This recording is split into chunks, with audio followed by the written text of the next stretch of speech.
Hello, everyone, and welcome back to another episode of the 8-Bit Adventures Podcast. This is episode 325. I am your host, Sean Hayes, and we're here to bring you the latest and greatest gaming news of the week. So, I don't have a lot of topics for this week. Most of the news cycle was dominated by one of two topics, and we'll be talking about both those topics. So, but yeah, hope everyone had a great week. I know one of the topics we'll be talking about is Switch 2 pre-orders. So to everyone who wanted one, I hope you were lucky enough to get one. If you were unable to get one, I'm going to talk about that as well.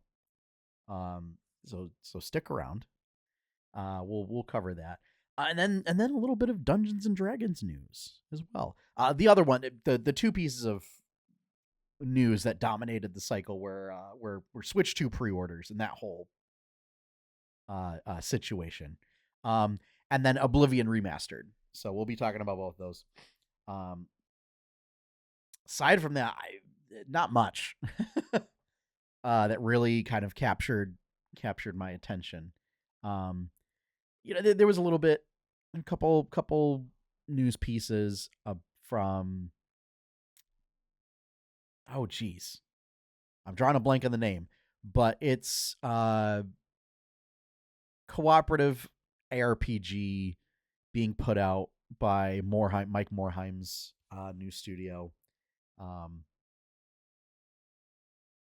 don't remember the name, which is sad. I just looked up a bunch of articles about it. Actually,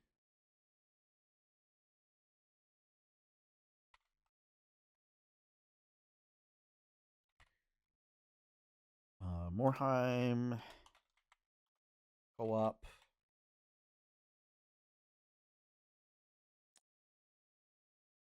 What?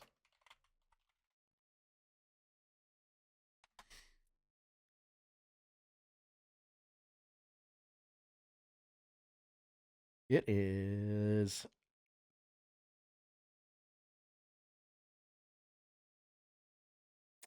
Jeez. The first hit doesn't give Sunderfolk.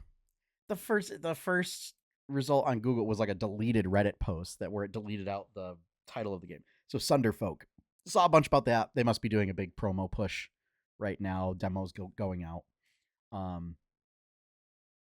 There was a little bit. Tactical RPG co-op. I'm not sold on the using your phone as the controller. It very much kind of screams a little of like, you all have phones, don't you? Moment from BlizzCon a couple years ago. But yeah, we'll have to see. I think that one might be coming to Switch.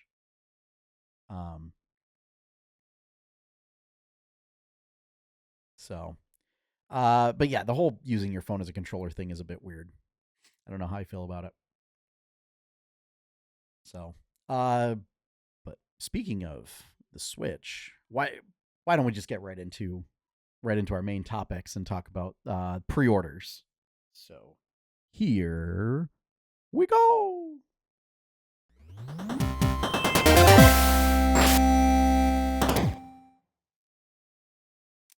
Help if I change the logo. There we go. Switch 2.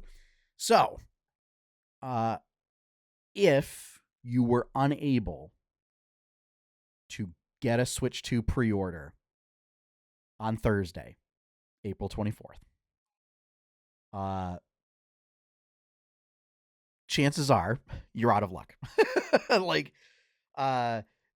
Online, so most retailers, with the exception of GameStop, pre-orders went out at midnight, or went live at midnight on April 24th. And as I expected, they were gone in less than a minute. It was just utter chaos as usual for a console launch. Um, GameStop's pre-orders open at 11 a.m. and similar situation. They went out within minutes. I heard some folks had pretty good success with Best Buy. I went to my local GameStop and pre-ordered in person.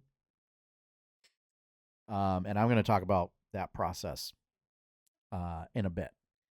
But if you were unable to snag one, if you were unable to snag an online one, and you have a Nintendo online subscription or a Nintendo Switch Online membership, they are doing like a lottery, I guess. So you can submit your information, and they will enter you in, and they'll do like drawings for pre-orders. So that is still an option, I believe. But Nintendo has noted that if you submit for a pre-order through that system, those might not be available for launch. So who knows? Now, pre-ordering at my local GameStop. So we have one here in the county, and I'm pretty sure it's the only GameStop for like 30 miles. So yeah, process was not great. So, they received 40. So they had pre-orders available for 46 units, 33 of which were the Switch 2 Mario Kart bundles, 13 of which were just the regular Switch 2. And they had a smattering of like some other pre-orders, some like for games, for peripherals, some for amiibos. That's also a weird one where there's like a bunch of Tears of the Kingdom amiibos coming out. And you can pre-order 3 of the 4 champions. You can't pre-order Unobu, the Goron. Doesn't make any sense to me. But also, those amiibos are like 20. I can't remember if they were $20 or $35 a piece, and it's like no, that's absurd. Or they might even been $40 a piece, and it's like I'm not. No.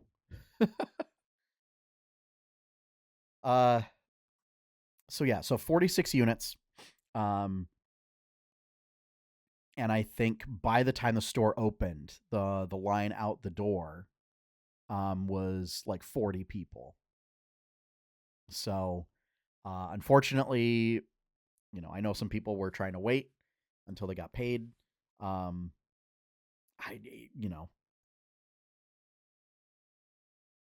I don't believe there are any units left that are available. We are a relatively small distribution area for GameStop, so they didn't get as many as other GameStops might. We're a rural county, so yeah. But the fact that everybody who showed up day one was able to get one, I was worried. I was worried. I was the 20th person in line, and I showed up 25 minutes before the store opened. I was, 20th person in line. I was worried I wasn't going to get one. Let's put it that way, as to what I was kind of expecting the distribution to be. But it sounds like they got enough for the day one crowd. And whether they get more at launch, I don't know. So that is also an option if you're looking to get one launch day. Maybe they get a bigger shipment, and there's units available if you didn't pre-order one. I think it'll be unlikely, but now. So I showed up 25 minutes early before the store opened. And I was 20th person in line. And I was like, okay, cool. So 20 people in line, probably get through this pretty quick. I had an appointment at 1:15. And I had some stuff for work that I needed to get back for. I had several friends also in line who were there like on their lunch break, who, so that their time was limited. Um,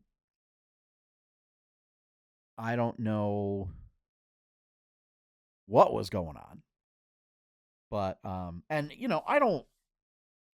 I don't like to talk smack or anything. Um, but I will apply criticism where it's warranted, for sure. Uh, the I assume manager um, didn't put anyone else on the schedule that day, despite knowing that it was a console launch day. So there was one person opening the store. So they had one register for a console launch. Realized pretty quickly the problem and called somebody who wasn't even scheduled to come in that day to come in. So they came in, but then still insisted on only running one register so that they could keep track of the pre-orders going out. And then proceeded to track the pre-orders by pen and paper. Now, I've never worked for GameStop. Technically, I've never worked in a retail environment, unless you count retail banking, but that's more of a financial environment. So forgive me if I'm ignorant. I would assume that you have some sort of inventory management software or database that would allow you to have like, oh, okay, we're getting in X many, we have X many units of available for pre-order. And then every time we do a transaction, it logs that and will tell us if stuff is available or not. And maybe this is wishful thinking. I feel like this would be very easy for something to do for a company that's been doing this for, I don't know, 40 years, 30 years, 35 years. I would assume that you would have some sort of database system to keep track of this stuff so that you didn't have to do it by pen and paper and only keep one register open so that you didn't have to so that you wouldn't lose track if somebody else was also running a register. So to put in context, I'm pretty sure I had trouble seeing where the front of the line was, just because I am short. It seemed like in the first hour that the store was open, they only processed like 3 pre-orders. So I'm going to let that sink in.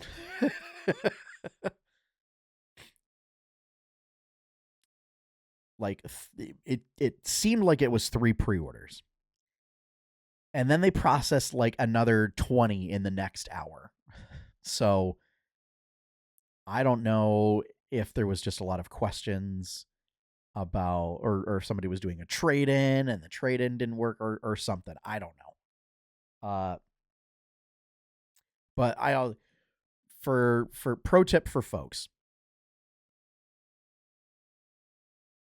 if you know there's a console that's going to be launched and you want to do trade-ins, go in or try to go in on a different day, do your trade-ins then, because then you get like a gift card or store credit or whatever, and then come back and bring that then instead of doing it that day. Like, don't do it on the day of like a game or a console launch. Like, if it's going to be a big if it's going to be a big launch. You know, go in on a different day, like earlier, and do it then like when they're not busy, because then you'll be able to, and it won't be stressed out or whatever. So yeah. I also know corporate likes pushing the warranties and all the extra stuff to make more money off of people. But it became very apparent when that people weren't happy about the warranties being pushed on them. Especially when it was adding so much more time to every transaction. So that when I finally got up to the counter, I was like, no warranty, no screen protector. This is what I want. Here are the amounts that I want to apply to it. Just trying to like get through as quick as I can because there were 20 other people in line behind me. And he did not seem happy. Manager did not seem happy that I was just like, no warranty, no screen protector. Let's just go. And I wasn't rude. I you know, I don't ever want to be rude to I don't want to be rude to anybody. Okay. But in particular, like either it's service industry employees when they're doing their job. All right. And like, yeah, I'm ranting about it now, but it's like, you know, they knew they screwed up. Like, so yeah, they're like, I wasn't gonna complain at the store or whatever because it was like they very clearly knew that they screwed up with that process and with the scheduling and everything.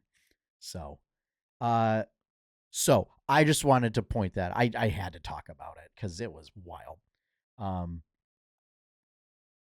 But that said, I did get I got a Mario Kart bundle, Pro controller, camera, and then I actually was able to pre-order a micro SD card earlier this week.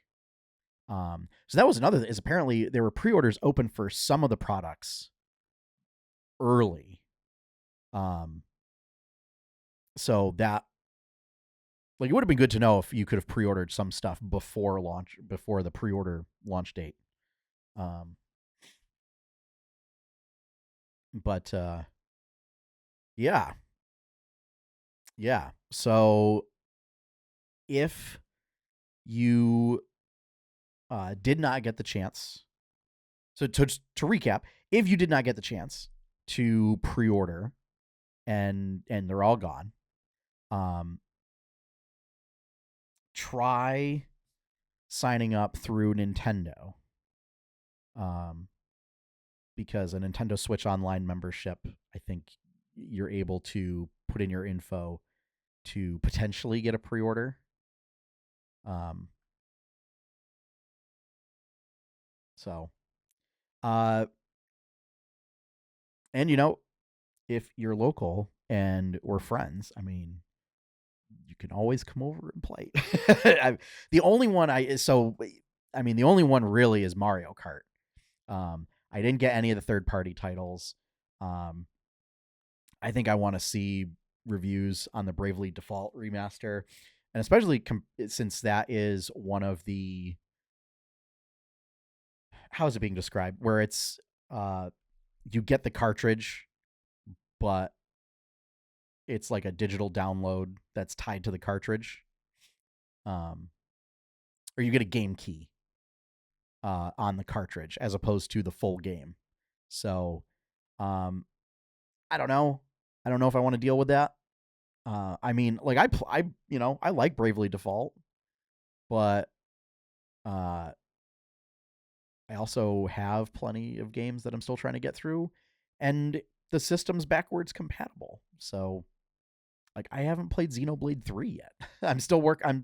I wanted to try and get through it before X came out, and I didn't even get close. I didn't even get started, and then X came out, and I was like, well, I might as well do that and then go into 3. So yeah. So there is still an option. Or ask around, if you know anybody who was pre-ordering one. I know a few folks had had tried to put in pre-orders at a bunch of different places as backups, and now have extras. So, yeah, just give it a shot. And yeah, for those who were able to snag one, I'll see you at the midnight release. We'll see if maybe I'm not going to take any time off of work for it. No. No. Cuz again, so it would be for Mario Kart. It's Thursday and Friday. There's plenty of time in the evening to play Mario Kart. So I'm not worried about it. So yeah. So that I really just wanted to talk about the experience of going in there. It's been a while since I waited in line for any sort of release. Because I don't even think there was a line for Wii U. I think I was able to just go later that day and was able to snag a pre-order because was not popular.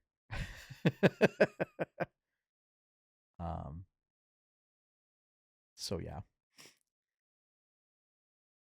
All right. So that concludes our first news topic. Now we'll get into less of me just talking about ranting about experiences and stuff. But yeah, all the news articles were just on how difficult it is to get a Switch 2 and yada yada. And this might be the biggest console launch ever and this and that. So yeah. But next up, Wizards of the Coast released the Systems Reference Document 5.2. Now, for those who don't know, System Reference Document is basically a list of the rules that Wizards of the Coast puts out for essentially the Dungeons and Dragons game engine, if we want to use sort of video game terms. And these are essentially all the rules that you are able to use. It gets into a weird sort of copyright realm because game mechanics don't can't be protected, quote unquote, via copyright. But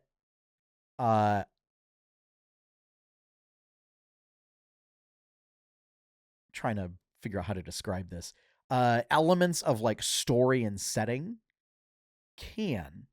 And so you have this weird thing in tabletop role-playing games where a campaign setting is protected by copyright. But actual game mechanics themselves aren't. And then you also get into trademark and I'm not even going to touch on patents because that's a whole nother can of worms. But basically, so System Reference Document is just a list of all of the rules and the framework and everything to allow third-party creators to know what all of the mechanics are that they're able to use.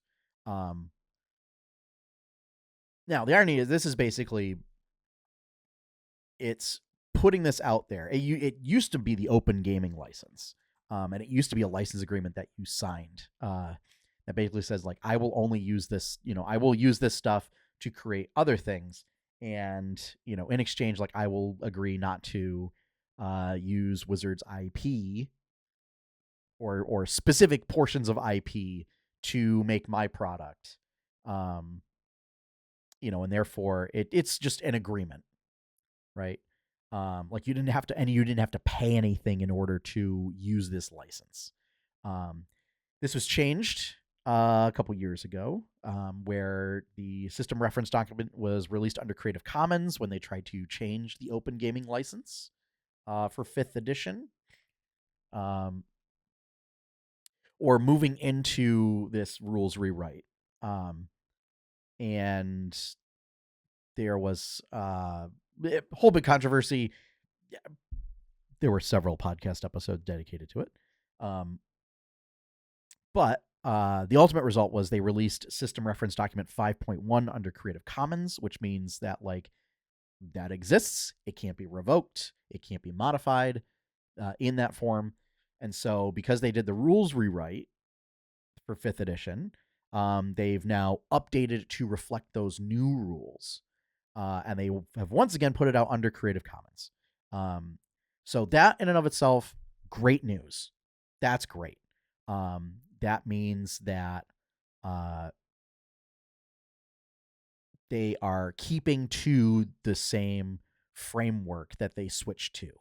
So now this new system reference document is irrevocable. Like they can't decide to go back on it. Like it now exists. It's actually perpetual. And again, you don't have to buy in order to use it. I will say also, there's more in there than I had anticipated. There's some key things that are missing. Don't get me wrong. But the previous iteration of this, they only had like one background, 1 feat. I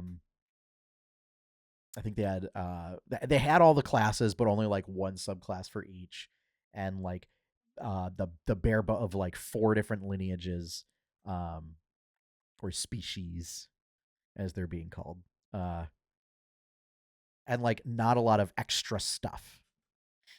And in this one, there's a lot more, and also rules for creating. So like the stuff for creating your background, creating new backgrounds and everything, guidelines for it is also included in the SRD.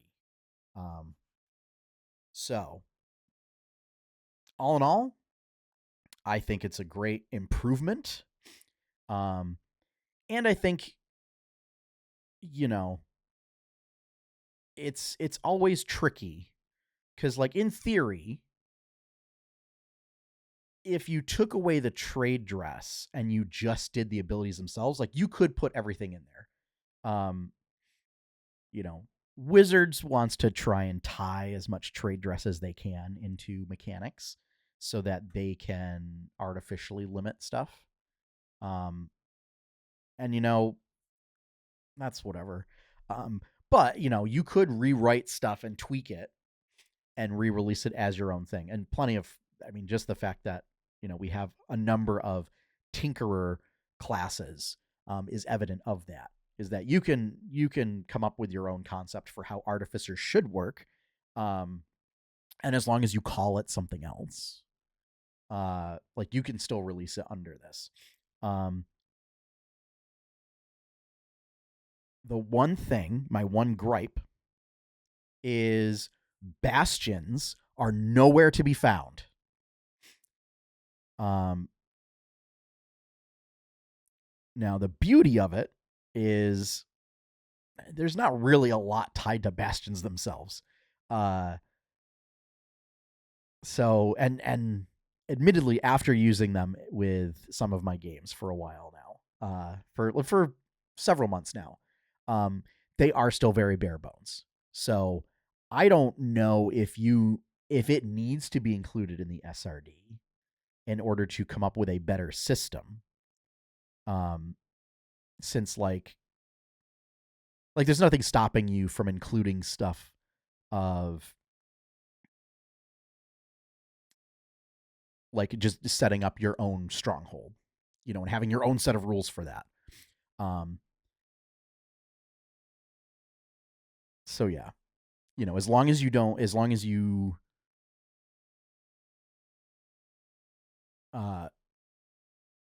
make it different enough. So, but I would have liked to have seen even just like the basic framework of like like even if you don't list any of the special facilities, but you just list like the rules for bastions to allow people to come up with their own ideas for special facilities. You know, what I would have liked to have seen as well is maybe some rules for like designing monsters included in the like that would have been a great place to put rules for designing monsters, designing facilities for strongholds, designing how to develop feats. Like that would have been a great place to put that stuff to help third-party creators create content.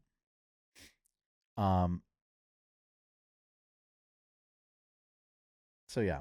But it's out now, which means that we might start to see a new wave of content creators making stuff using the new rules. So yeah, maybe, and I don't know, we might see a bunch of existing content get updated for the new rules. So yeah. So that is out now. You can look it up on D&D Beyond. But I'm really glad that it's still under Creative Commons and that compared to the previous iteration 5.1, there is more content in there. So that is nice to see.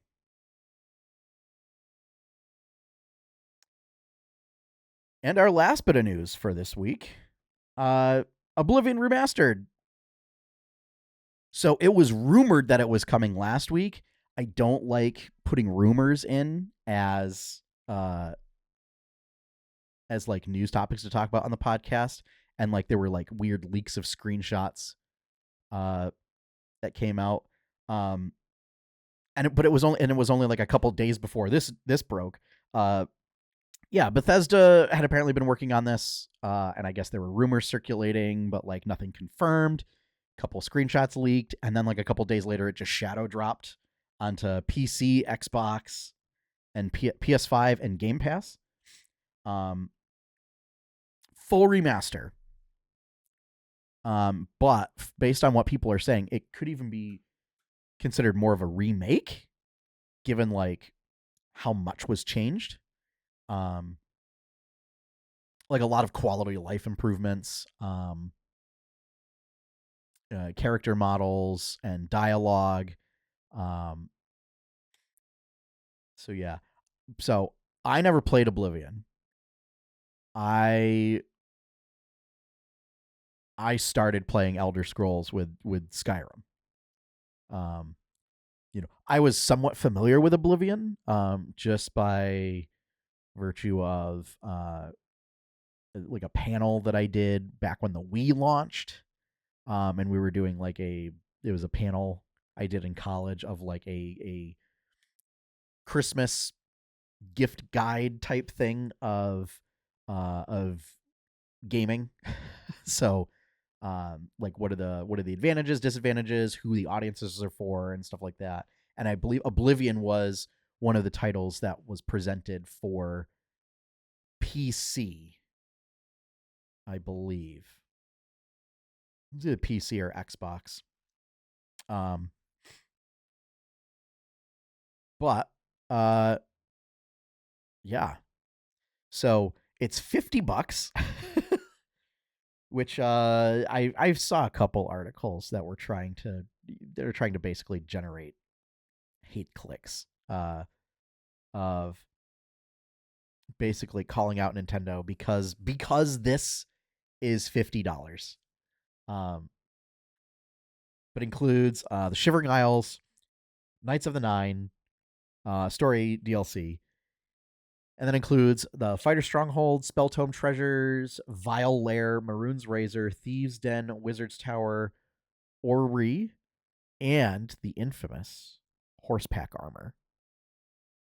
So you get all of that included in that $50. So I think it's a great deal. You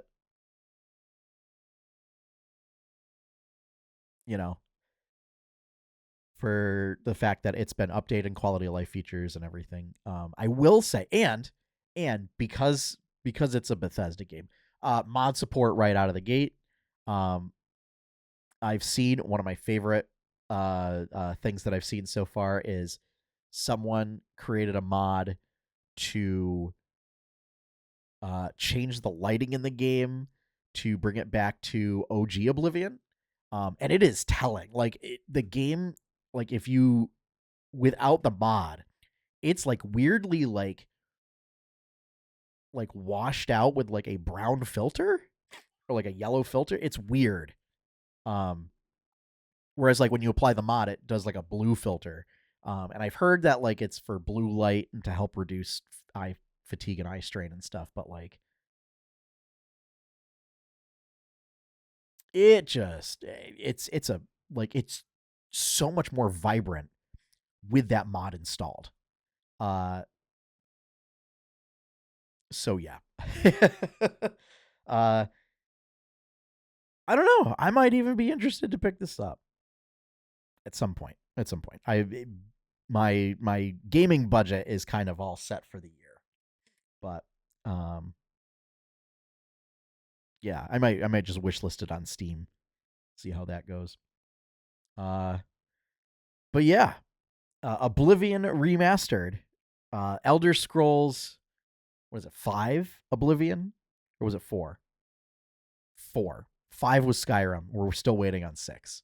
So yeah, the Elder Scrolls 4 Oblivion Remastered is available now. So,